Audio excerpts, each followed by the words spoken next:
there is a difference between independence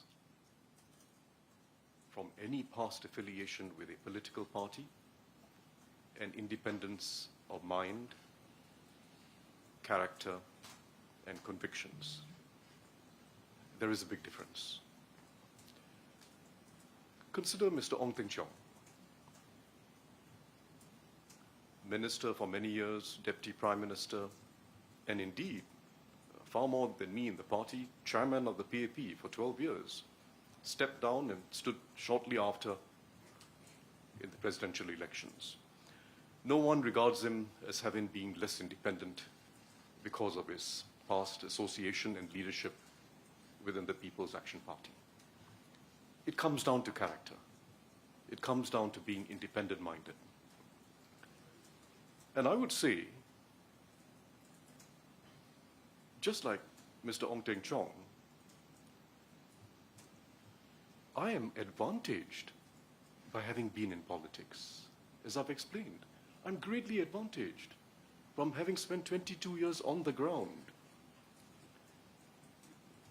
developing real initiatives, understanding people's aspirations, sharing their joys and sorrows, making life better on the ground, unifying people. I'm just hugely advantaged by that political experience. I'm advantaged by the political experience of having worked on policies and understood the complexities of running government in Singapore. And I'm advantaged of having been in politics and playing an international role for Singapore. It's my advantage. And it was Mr. Ong Teng Cheong's advantage as well.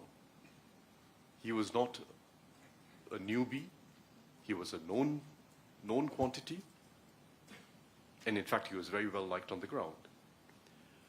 I'm, at the end of the day, a known quantity and a known quality. What you see is what you get. What you see is what you get. You're not going to get any surprises from me. I would add, when I said take care, I would add as a more serious point, take care that we're not weakening the system for the long term. If we're going to start judging the eligibility of candidates or their suitability according to whether they have a past relationship to government, think of all the top civil servants. Think of all the persons who are under the Constitution eligible to be president under the public sector track, public service track. Permanent secretaries, many others. Almost all of them owe their positions to the Prime Minister or the advice of the Prime Minister or to a minister in the Prime Minister's cabinet. Do we rule them out? I think that would really weaken the system.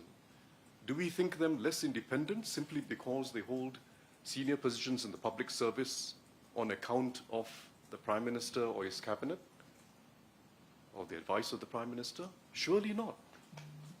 I have known so many good people in the service with that same integrity and independence of mind. We shouldn't rule them out.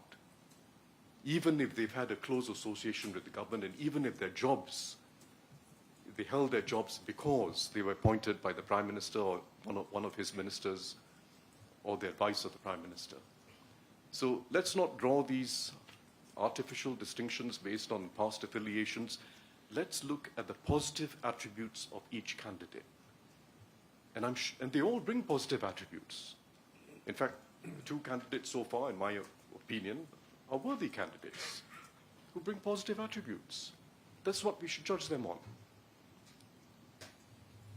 Track record not based on affiliations, but what they have done, what they've achieved, how much of a resonance they've had on the ground, how they've been able to connect with people, and what roles they can play both domestically and internationally.